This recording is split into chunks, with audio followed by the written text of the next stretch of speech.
capítulo 3, versículo 13.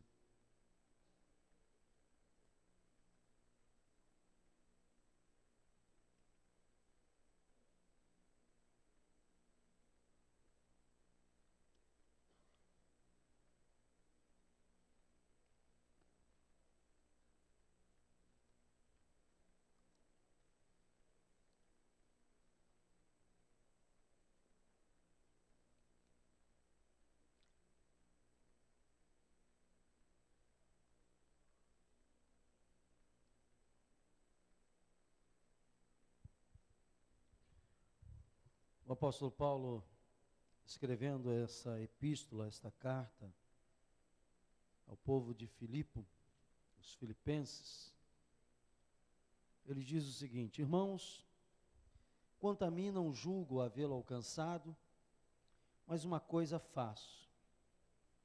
O que ele faz? Esquecendo-me das coisas que para trás ficam e avançando para as que diante de mim estão, prossigo para o alvo, para o prêmio da soberana vocação de Deus em Cristo Jesus. Todos, pois, que somos perfeitos, tenhamos este sentimento. E se porventura pensais de outro modo, também isto Deus vos esclarecerá. Todavia, andemos de acordo com o que já alcançamos. Eu comecei esta manhã fazendo uma pergunta, e eu quero apenas lembrar algumas coisas. A pergunta era: o que dirige a sua vida? A sua vida é direcionada por quê? Por quem? O que guia a sua vida? O que dá o norte da sua vida? Eu tenho que falar sobre isso, irmãos, por uma simples razão. Há muitas pessoas que não têm norte na sua vida. Elas vivem rebocadas pelos problemas, ela vive resolvendo problema, matando cobra, matando leão. Até tem uma frase que diz que o Senhor, que há pessoas que matam um leão a cada dia. Então ela não tem um projeto, ela vive à mercê dessas circunstâncias, né? Ela vive debaixo dessas pressões que a vida oferece, e o tempo vai passando, os dias vão passando, os anos vão passando, e a pessoa não percebe que ao invés dela ter um alvo, ela está sendo arrastada pelas circunstâncias. E eu perguntei: qual é a força que está dirigindo a sua vida? Porque essas circunstâncias, elas começam de alguma forma a abafar os nossos sonhos, a abafar aquilo que um dia nós sonhamos para a nossa vida. Por exemplo, tem muitas pessoas que sonham em estudar. Ah, pastor, eu sonho um dia voltar à escola. Eu sonho um dia fazer faculdade. Eu sonho um dia fazer um curso de inglês. Eu mesmo tenho sonhado com isso. Que bom que a gente pudesse... Meu neto me deu um método muito fácil de aprender inglês. Você sabe, meu neto tem 5 anos. E o cara, ele é bom de papo pra caramba. Ele, outro dia disse assim: vovô, teve um colega meu na escola que me disse que se a gente botar alguma coisa debaixo do travesseiro, a gente sonha com aquilo, né? Falei: rapaz. Eu falei: o que você vai botar debaixo do travesseiro? Aí cada dia que ele vai dormir, e ele tinha uma soneca lá em casa antes de ir para a escola, ele põe alguma coisa debaixo do travesseiro. E eu fiquei pensando assim: que bom seria que eu botasse o livro de inglês debaixo do travesseiro, e quando eu acordasse, eu já acordasse dizendo good morning, e não esquecesse mais. Mas a vida não é assim.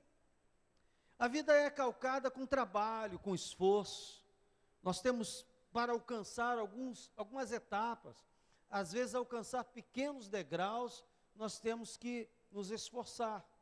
E muitas vezes, por ser dirigido por certas circunstâncias, a gente não dá esses passos. Há pessoas que são dirigidas pela culpa, ficam se culpando do que poderia ter feito, do que não fez, do que fracassou, do que não deu certo. E é verdade que você é produto do seu passado. Aliás, nós somos produtos das decisões que tomamos ou deixamos de tomar. Essa é uma grande realidade. Porém, eu não tenho que ficar carregando sobre o meu ombro um peso por tempo indeterminado de algo que não deu certo, que não funcionou ou que fracassou. Eu dei o exemplo esta manhã de um homem que era empresário, e quando ele conheceu a Cristo, ele já estava falido. Mas sempre que ele conversava comigo, ele dizia: pastor, no dia, quando eu era empresário, eu fiz isso e fiz aquilo. E eu sempre ouvi, um dia eu cheguei para ele e disse assim: olha, rapaz, você não é mais empresário, você é um duro agora. E é esse duro que Jesus quer fazer uma grande bênção. Não é no empresário que você foi, é no que você é hoje, para que a glória, a honra e o louvor seja dado a Deus. Então, nós muitas vezes estamos sendo dirigidos por rancores, por raivas, traições que sofremos.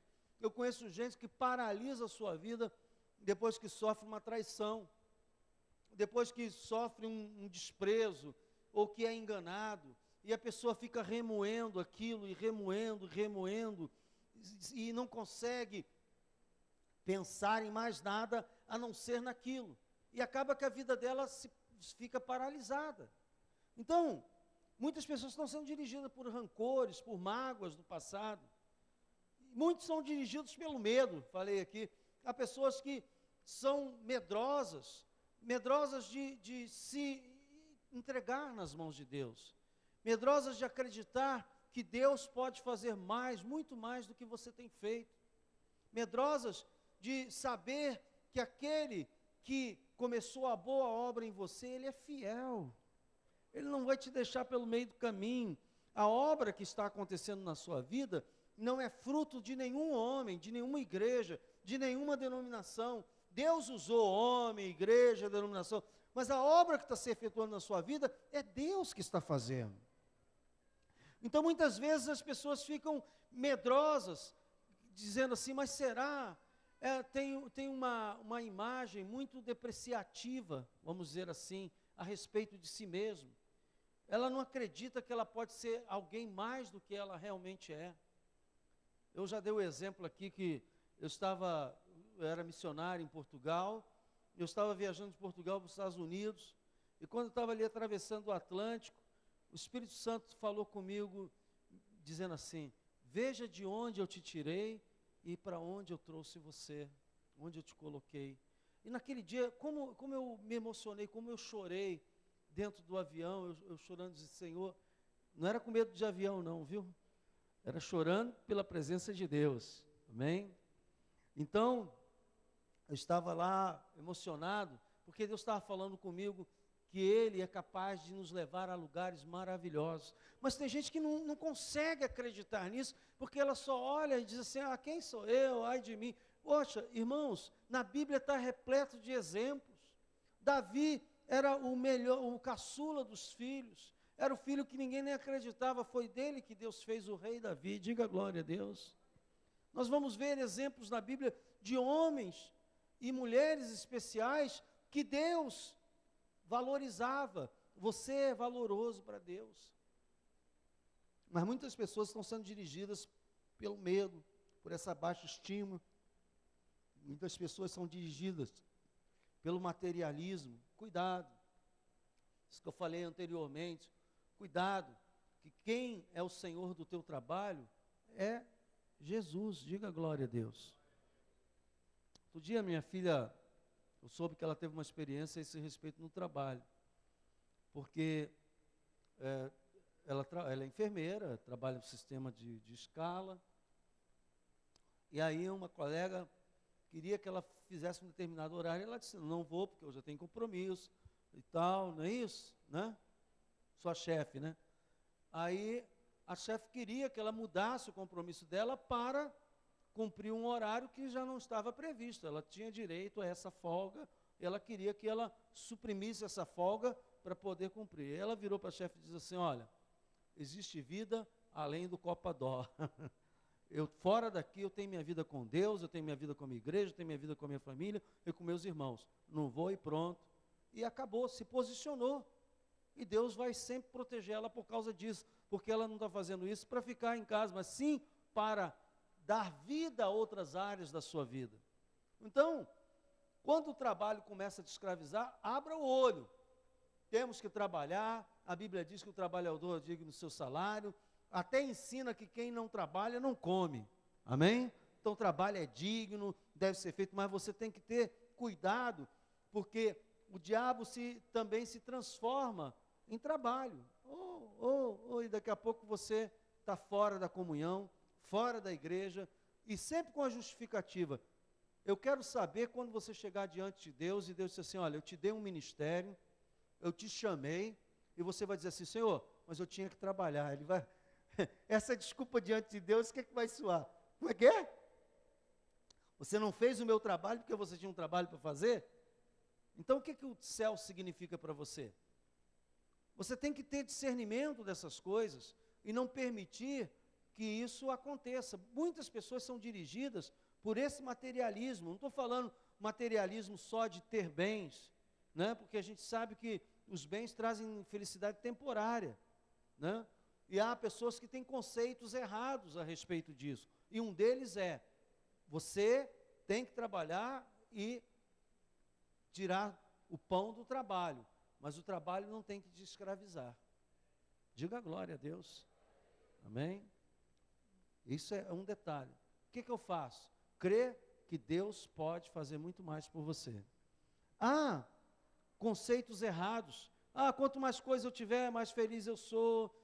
Quanto mais coisas eu tiver, mais importante eu sou. Esse é o conceito do mundo. Você lembra quando eu preguei sobre mentalidade grega e mentalidade do reino de Deus? São duas mentalidades diferentes. Pastor, o que é uma mentalidade grega? A mentalidade grega é a mentalidade do mundo. Qual é a mentalidade do mundo? A mentalidade do mundo é ditada pelos mercados, pelas normas de trabalho, é ditada por tudo isso. Amém? Pedi que a mamãe deixe ela lá no berçário, tá? Senão vai prejudicar as demais pessoas. Cadê as irmãs para pegar essa criança aqui e levar lá no berçário? Isso. Tem uma chupeta lá especial, quando bota na boca a criança desmaia. Estou brincando, mãe. Estou brincando. Isso. Ela é mais bonita do que eu. Vai me ganhar aqui, não tem jeito, né? Então, tem que ir para lá. Obrigado pela compreensão. Então, irmãos, o que acontece? Acontece que se você deixar esse conceito grego tomar conta, qual é o conceito grego?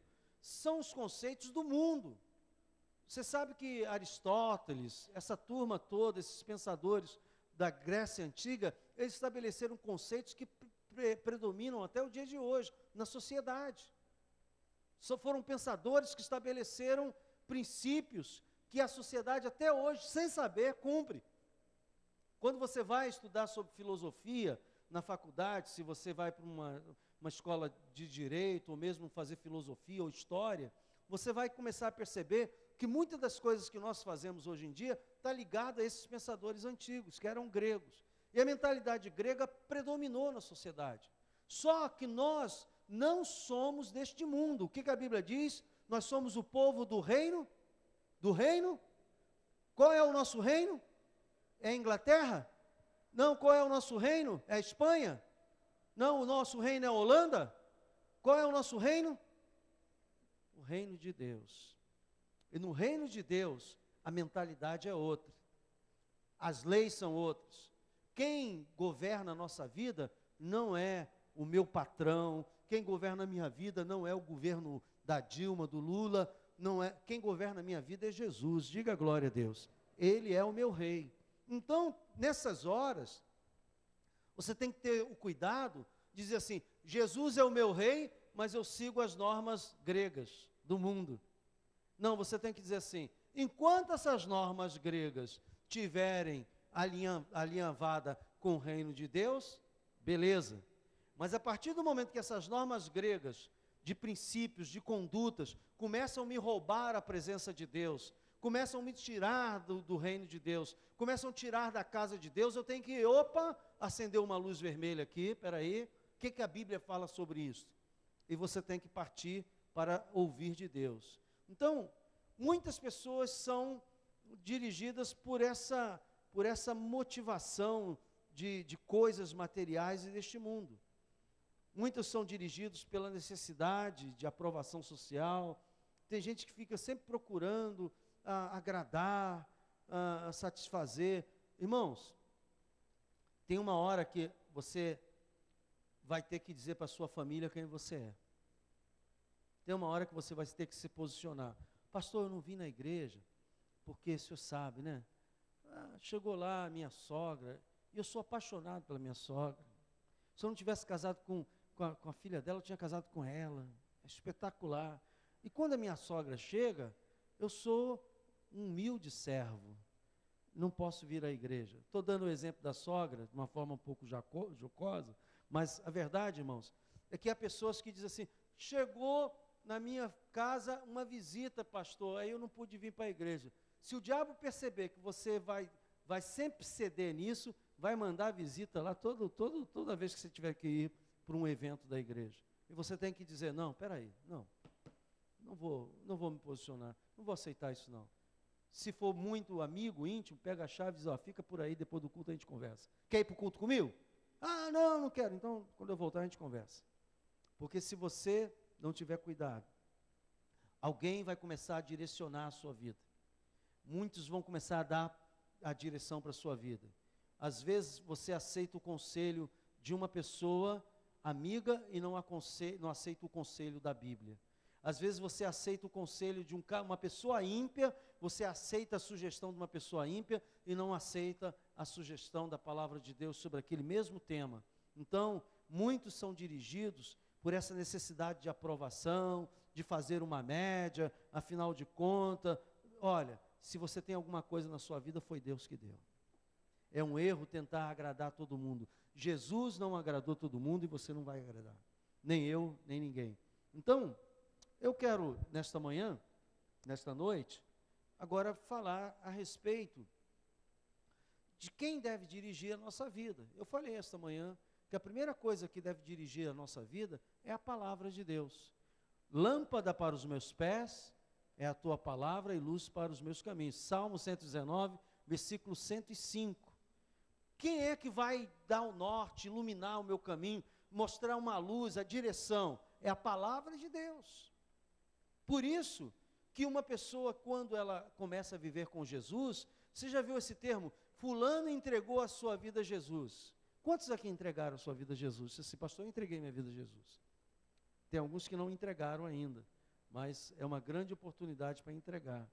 Quando você entrega a sua vida a Jesus, ouça o que eu vou falar, você abre mão do direito de direcionar a sua vida para que Ele direcione. Será que posso ouvir um amém? Entregar a vida a Jesus não é fazer parte de uma igreja organizada somente. Entregar a vida a Jesus é muito mais que isso. É dizer, Ele passa a ser o meu Senhor.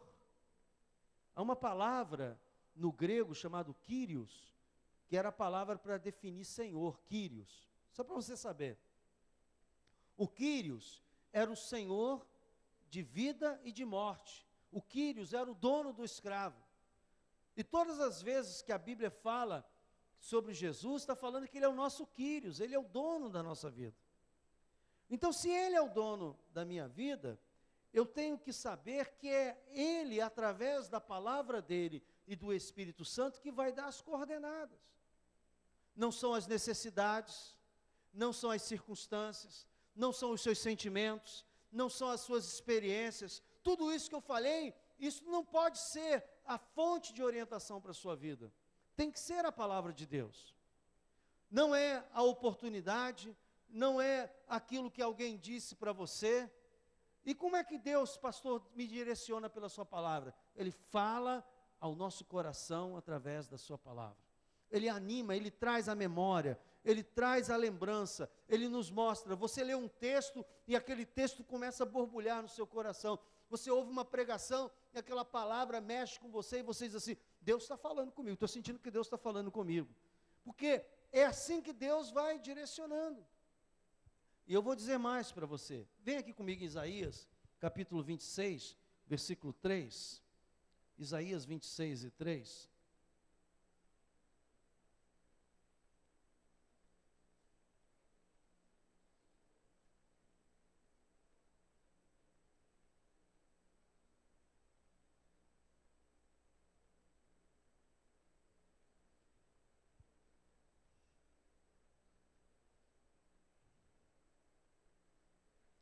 Olha só o que diz a palavra de Deus, Isaías 26 e 3. Tu, Senhor, conservarás em perfeita paz aquele cujo propósito é firme, porque ele o quê? Confia em ti. A paz para caminhar seguro nesta terra está na confiança que você deposita em Deus. Como? Você vê Deus fisicamente? Sim ou não? Não. Eu confio em Deus através da sua palavra. A Bíblia diz que é o Espírito Santo e a palavra que testifica de Jesus aqui na terra. É o Espírito Santo que ilumina a palavra e te revela no coração. Então a Bíblia diz assim: Tu, Senhor, conservarás em perfeita paz aquele cujo propósito é firme, porque ele confia em ti. Eu digo que o que deve dirigir a nossa vida é a nossa confiança em Deus e a confiança na palavra dele. Eu ouvi uma vez, eu estava ouvindo o pastor Mike Murdock pregar uma certa ocasião, e ele disse assim: a coisa mais importante da minha vida não são os meus pais, a coisa mais importante da minha vida não são os bens que eu possuo, que ele é um homem rico. As coisas mais importantes da minha vida não é o meu ministério. Todo mundo diz, é o ministério. Não é o meu ministério. A coisa mais importante da minha vida é a comunhão minha com o Espírito Santo. Porque tudo que tenho, tudo que sou e tudo que faço é direcionado pelo Espírito Santo. Então ele é a fonte. Você não pode trocar a sua fonte em nome de um trabalho, em nome de uma pessoa, em nome de uma circunstância. Você tem que ter isso aqui que a Bíblia diz assim: firme, propósito firme. Eu tenho um firme propósito de seguir a Jesus todos os dias da minha vida, e eu não vou deixar que entre variação de dúvida. Cada vez que surgir um problema, você diz assim: não vou mais à igreja, não quero mais saber disso. Não, se você permitir isso, você não vai usufruir da paz que Deus tem para dar, porque é nessa firmeza de propósito que a paz toma conta do seu coração. Há crises, há problemas, ninguém é cego, ninguém é louco, mas você sabe que no final de tudo, a Bíblia diz que nós somos mais que vencedores. Você é o único time que você entra de faixa no peito, porque a vitória já é certa. Agora você tem que ficar firme, firme. Você não pode, cada vez que surgir um problema, acabou tudo, acabou meu casamento, não vou mais à igreja. Eu sei que aqui não tem ninguém assim, porque vocês são todos santos demais. É ruim. Você não pode chutar o balde cada vez que surge um problema também no seu trabalho. Vou sair, vai sair, quem vai pagar as tuas contas no final do mês bonitinho? Não pode ser assim. Você tem que confiar que ali naquele campo Deus vai te dar a vitória. O inimigo vai ser envergonhado, que a mentalidade grega vai se submeter à mentalidade do reino de Deus. É isso que Deus espera, que você fique firme e não abra mão, porque Deus vai te honrar. A Bíblia diz que nós vencemos o mundo é com a nossa fé. É a nossa fé que vence o mundo. Fé em quê? Fé na palavra. Fé no reino de Deus, que Ele está dentro de nós e que Ele vai governar a minha vida para a glória de Deus. Irmãos, a palavra não pode ficar apenas como algo bonito na sua vida. Sabe? Você não pode apenas citar versículos bíblicos. Tem hora que você vai ter que vestir essa palavra. Que você vai ter que se posicionar nessa palavra. Porque, ouça, na hora em que você faz isso, que você veste a palavra, O que é vestir a palavra? Pratica a palavra, se posiciona. Não tem que ter emoção, você simplesmente obedece. Ah, eu preciso sentir os céus abalarem. Não, irmão, obedeça. A prova da tua fé é a obediência. A prova da tua fé é a obediência. Então, quando você pratica isso, a revelação começa a crescer dentro de você. Porque a revelação de Deus vem pela obediência da palavra. Você vai obedecendo, Deus vai te dando mais. Ser fiel no pouco, sobre muito te colocarei. E você vai andar nisso aqui que o profeta Isaías está falando. Tu, Senhor, conservarás em perfeita paz aquele cujo propósito é firme, porque ele confia em ti. A paz vai inundar o teu coração.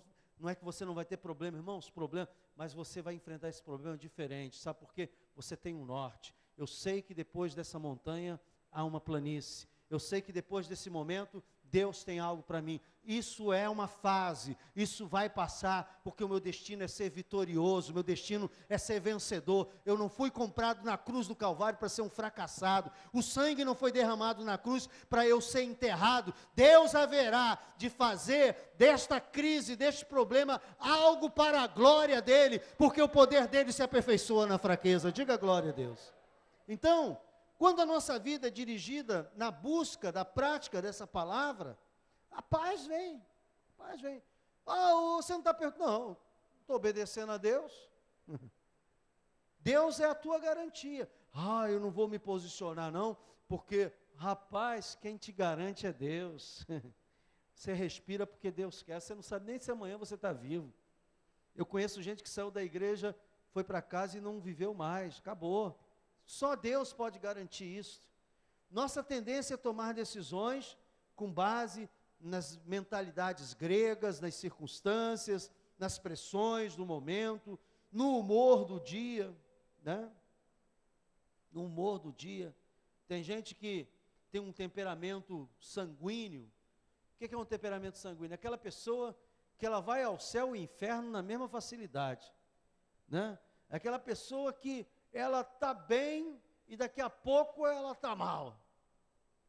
E muitas vezes uma pessoa assim acaba metendo os pés pela mão.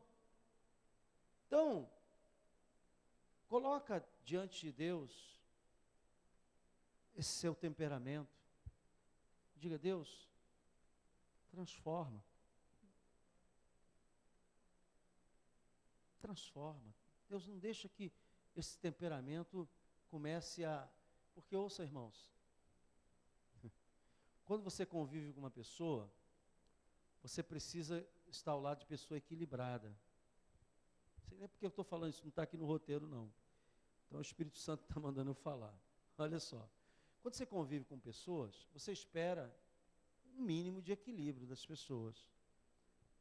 Mas tem pessoas que são tão desequilibradas que ela traz uma insegurança tão grande aos seus lares, porque dependendo do humor que a pessoa chega em casa, mamãe está chegando aí, meu Deus, será que ela vem sorrindo hoje? Ou ela vem soltando fogo pelas ventas? Você vai criar filhos inseguros, sabe? E o pior, serão pais inseguros, porque isso vai se transmitindo. E isso é uma situação perigosa, porque você, para construir alguma coisa, você tem que criar estabilidade. Vocês sabem que eu falo disso, porque esse é o meu mundo. No mundo do direito, existe uma coisa chamada segurança jurídica. O que é isso, pastor? A minha prima estava falando comigo, disse assim, puxa, por que ninguém se interessa? Ela foi como missionária para um país chamado Guiné-Bissau. É um país cuja língua oficial é português, embora lá os dialetos são mais usados do que o português. Então, ela voltou de lá e disse assim, eu fico bobo aqui, os repórteres dizendo que o Brasil é um país de terceiro mundo. O que eu vi lá, nós somos um país riquíssimo para o que eles têm lá. Porque até o aeroporto, a luz do aeroporto, é sustentada com gerador, porque não tem nem termoelétrica, nem hidrelétrica, não tem nada disso, não tem estrutura em nenhum país. de país. Você não sabe, mas por trás dessa energia toda aqui, existem milhões investidos em obras hidrelétricas que geram essa energia, que são obras de infraestrutura. Falem o que quiser dos militares, mas eles deram uma estrutura tremenda no tempo em que eles estiveram no governo, nesse aspecto. Que hoje, eu vejo que como isso foi importante. Ouça bem. Aí ela virou para mim e disse assim: por que que não investem lá no país, os empresários? Tem um povo para consumir, tem necessidades a serem preenchidas. Aí eu virei para ela e disse assim: sabe por quê? Porque lá não tem segurança jurídica. Hoje é um grupo que está no governo, amanhã você não sabe quem estará no governo, porque as leis não são respeitadas. Cada um que entra para o governo faz a lei que bem entende. Então, nenhum empresário teria coragem de investir num lugar onde ele não sabe se amanhã os negócios que ele investiu estarão protegidos ou não. Pegando isso, eu quero te dar um exemplo. Quando não há segurança de equilíbrio dentro do lar, você começa a criar pessoas medrosas de mostrar o seu potencial. Às vezes você tem um filho com uma riqueza tremenda, mas ele está lá oprimido, porque dependendo do humor do pai, é uma coisa ou outra.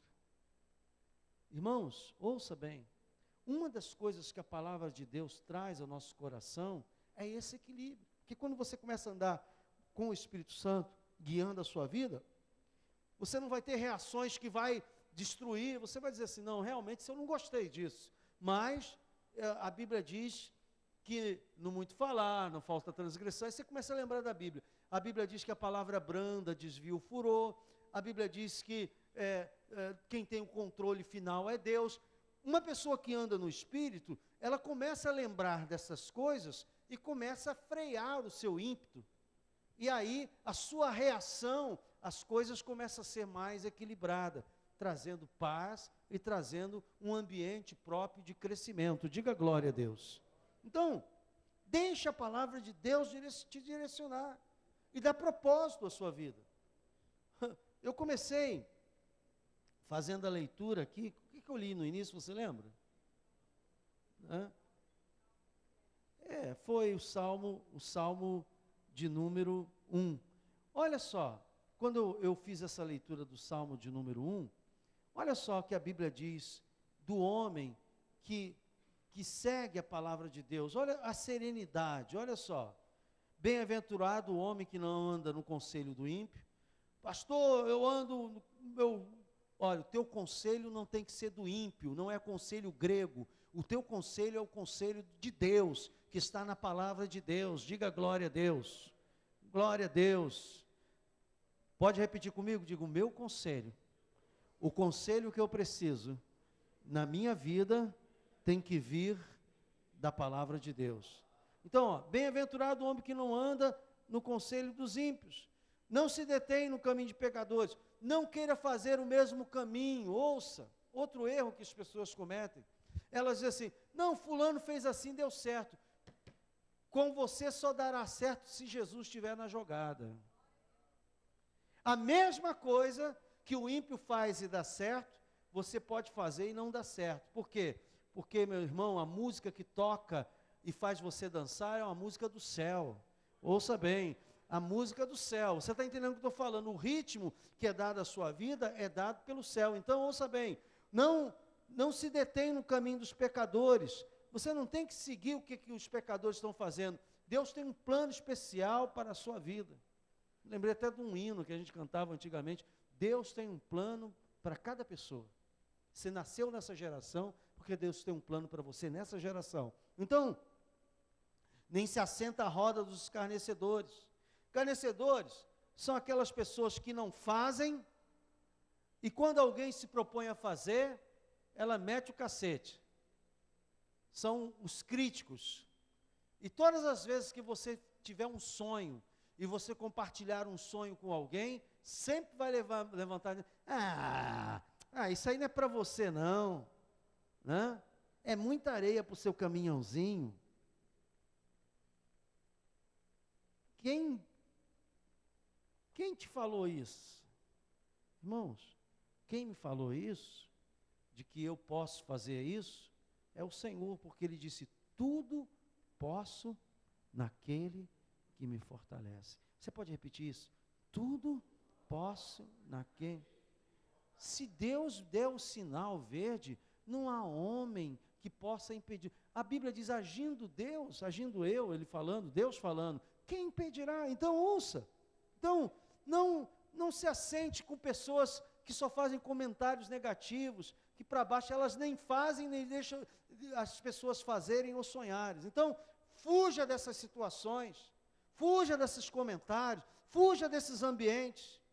Procure que ambiente? Antes o seu prazer está na lei do Senhor, e na sua lei medita de dia e de noite. Olha, nós temos um devocional lá em casa da Joyce Meyer, eu não sei como é. Joyce Meyer, ela tem um devocional que para amanhã e para a noite. E eu aprendi pela Bíblia que bom seria que a gente invocasse Deus pela manhã, antes de começar a trabalhar, que bom pudesse invocar Deus meio-dia, no calor do dia, e à noite ou à tarde e noite. Sabe por quê, irmãos? Porque ouça, quanto mais eu medito nesta palavra, quanto mais eu tenho prazer nesta palavra, quanto mais eu busco essa palavra, de dia e de noite, como diz o texto aqui, antes o seu prazer está na lei do Senhor e na sua lei, medito de dia e de noite, mais resultados vão aparecer na minha vida. Primeiro, ele será como a árvore plantada junto à corrente de águas. Você sempre terá vida para você. Ouça, uma pessoa que tem vida dentro de si sempre está cercada de pessoas. Porque as pessoas estão procurando sempre pessoas que têm vida. O que é uma pessoa que tem vida, pastor?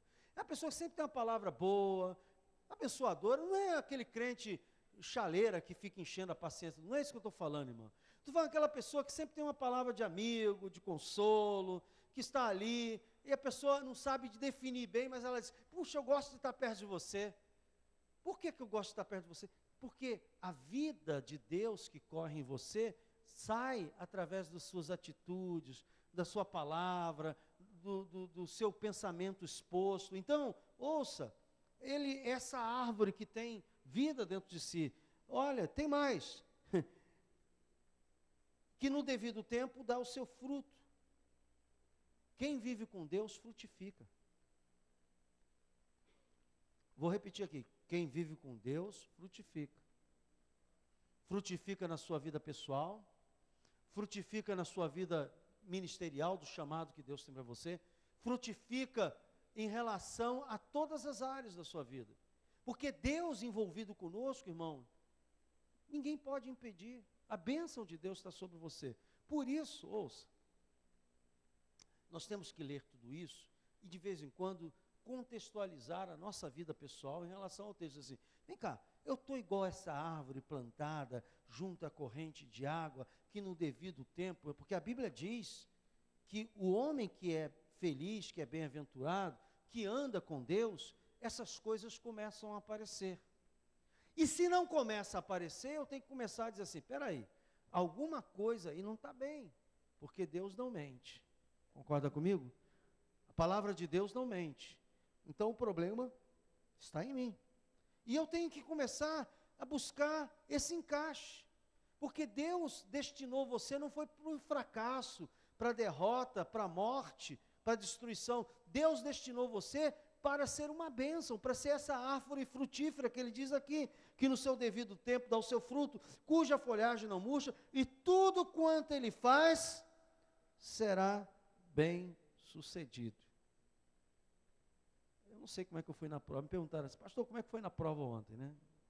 Ontem fui fazer prova lá na UERJ para tentar fazer o curso de mestrado, Direito Público.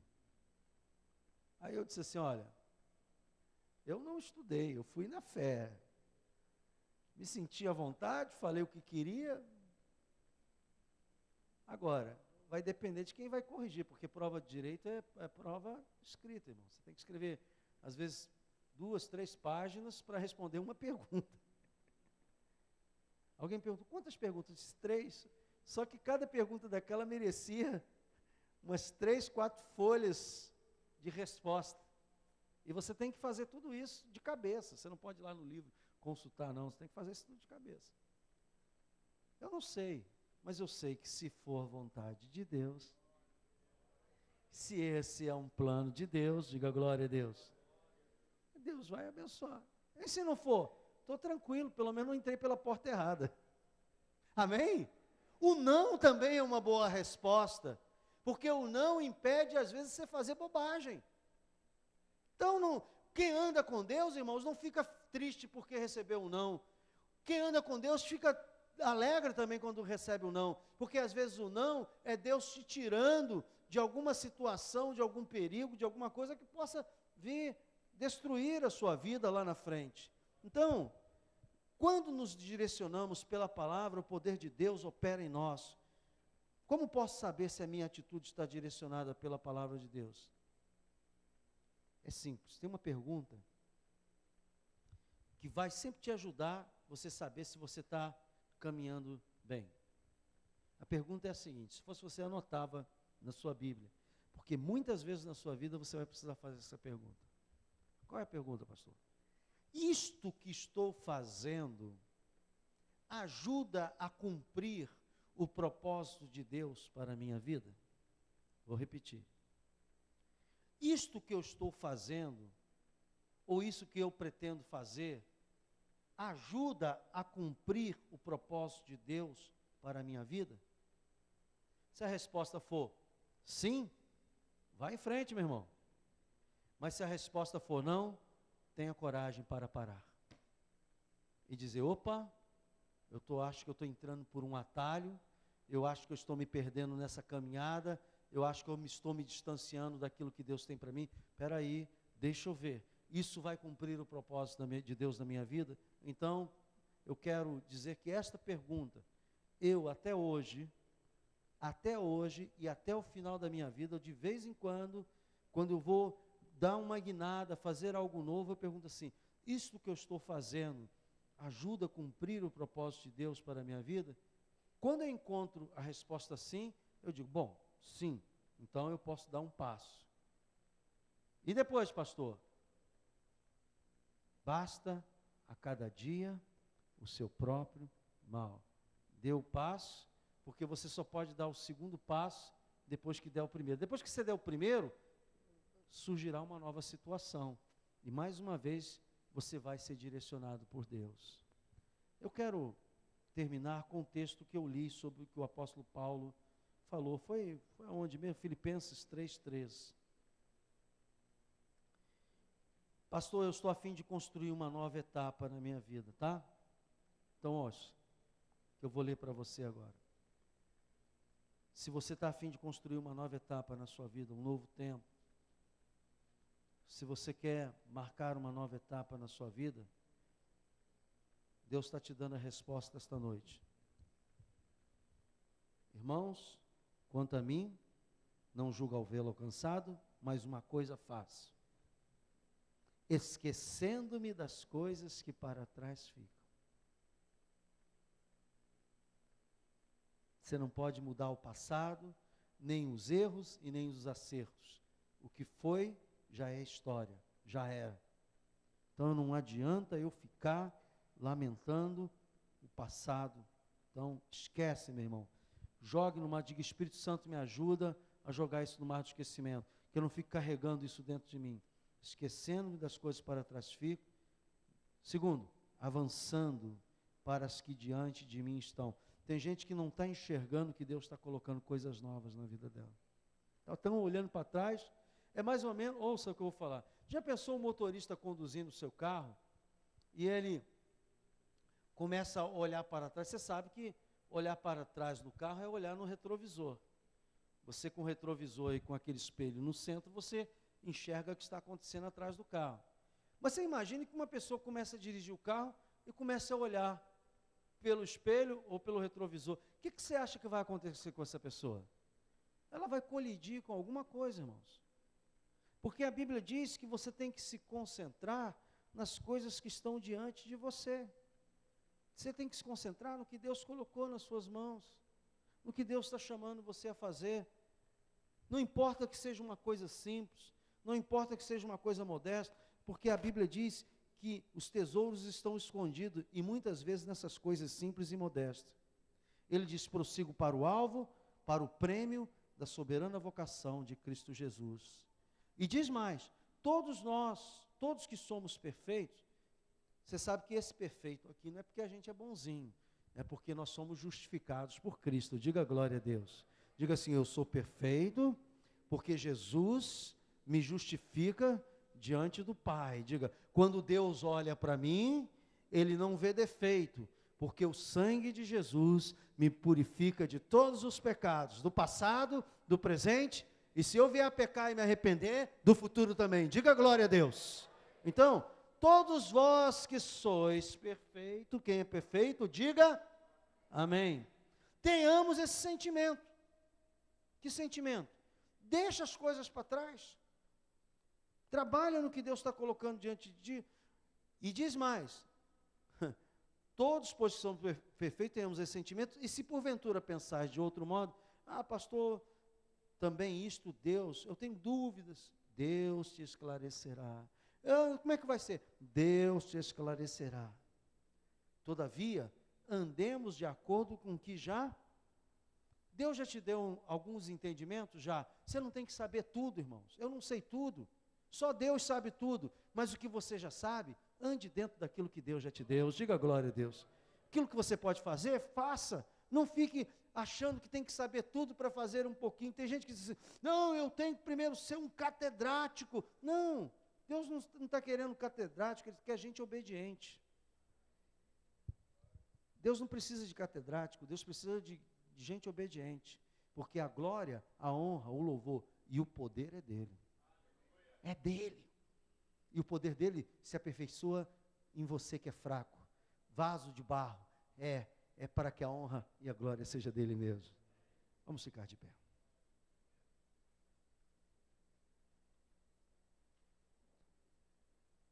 Nós vamos participar da ceia. E eu sei que Deus provavelmente, certamente falou ao seu coração. Você vai pegar os elementos que os irmãos vão distribuir e vai segurar para nós participarmos juntos. A Bíblia dá um conselho que muitas vezes é interpretado erroneamente. A Bíblia diz assim: examine-se o homem, na hora da ceia, examine-se o homem a si mesmo. Ela manda examinar porque ela diz para que a gente não coma condenação sobre a nossa vida. Mas não é para você não participar, é se examinar para pedir perdão. Pastor, eu já sei que tem que pedir perdão. E não quer pedir? Não, não quero. Então realmente não participe não, porque você vai comer condenação. Mas se você se examina e diz assim: eu me comprometo com Deus a pedir perdão, quem sabe alguma pessoa, a Deus, eu não sei. Então, Deus haverá de restaurar e renovar a sua vida. Porque a ceia é um momento de renovação. É um momento de restauração. Não há poder nem no suco de uva e nem no pão que você está segurando. Mas quando a gente coloca fé neste momento, o sangue de Jesus renova os seus benefícios em nós. O corpo de Jesus que é representado pelo pão, renova os benefícios. A Bíblia diz: pelas suas pisaduras nós fomos sarados. O seu corpo sofreu dores para que nós tivéssemos cura na alma e do nosso corpo. O seu sangue foi derramado porque o sangue de Jesus nos purifica e nos justifica diante do Pai.